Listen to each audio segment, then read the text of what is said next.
GDP विस्तार किसके पीछे आया?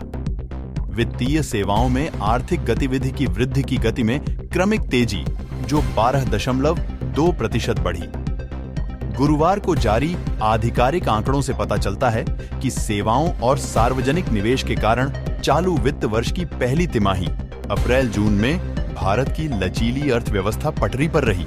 नवीनतम अनुमानों के अनुसार सकल घरेलू उत्पाद जीडीपी की वृद्धि एक साल पहले की तुलना में 4 तिमाही के उच्चतम स्तर 7.8% पर पहुंच गई, जो पिछली तिमाही जनवरी-मार्च वित्त वर्ष 23 में 6.1% थी। हालांकि वार्षिक आधार पर चालू वित्तीय वर्ष की पहली तिमाही में वृद्धि पिछले वित्तीय वर्ष 2022-23 के 3 महीनों की तुलना में धीमी थी, जो 13.1% थी।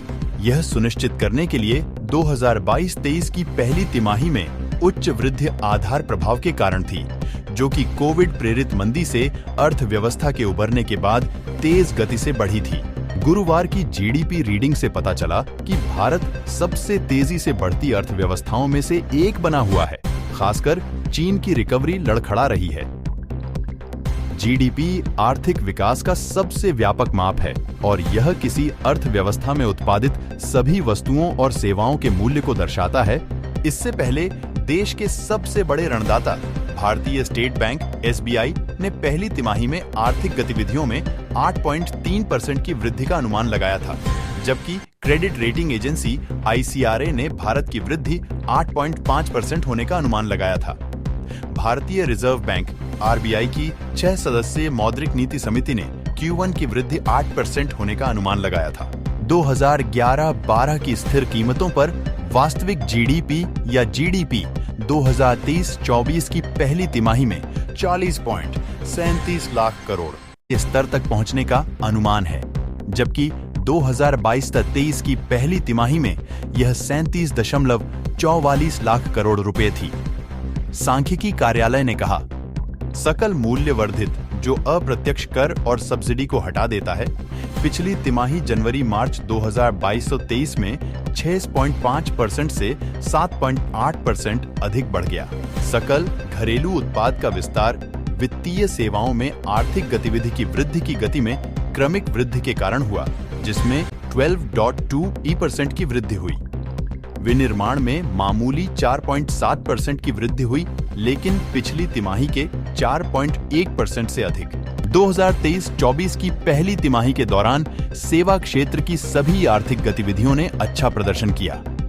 व्यापार, होटल, परिवहन, संचार में 9.2% की वृद्धि देखी गई। हालांकि अर्थशास्त्रियों ने चेतावनी दी है कि मजबूत अल नीनो ने आर्थिक विस्तार के लिए जोखिम बढ़ा दिया है और मुद्रास्फीति में और वृद्धि हो सकती है। अल नीनो एक मौसम पैटर्न है जो प्रशांत महासागर के तापमान में वृद्धि से चिह्नित होता है, जिसका प्रभाव दुनिया भर में होता है। भारत में अल नीनो शुष्क गर्मी और सूखे से जुड़ा है, जिससे खाद्य उत्पादन कम हो सकता है और मुद्रास्फीति बढ़ सकती है। जुलाई में उपभोक्ता कीमतें 15 महीने के उच्चतम स्तर 7.44% पर पहुंच गईं, जो भारतीय रिजर्व बैंक आरबीआई की सहनीय सीमा 6% से अधिक है। जुलाई का उपभोक्ता मूल्य सूचकांक आरबीआई ने पिछले साल मई से अपनी बेंचमार्क रेपो दर में 250 आधार अंक बीपीएस की बढ़ोतरी की है और अर्थशास्त्रियों को उम्मीद है कि यह 2023 के बाकी समय के लिए दर को अपरिवर्तित छोड़ देगा, क्योंकि यह पहले की बढ़ोतरी के प्रभाव को देखने का इंतजार कर रहा है। अर्थशास्त्रियों के अनुसार एशिया की तीसरी सबसे बड़ी अर्थव्यवस्था को प्रति वर्ष 17% और 8% की दर से बढ़ने और लाखों श्रमिकों के लिए रोजगार पैदा करने के लिए एक मजबूत विनिर्माण आधार बनाने की आवश्यकता है। वर्तमान में भारत का 45% कार्यबल कृषि क्षेत्र में कार्यरत है, जो अर्थव्यवस्था में केवल 18% योगदान देता है।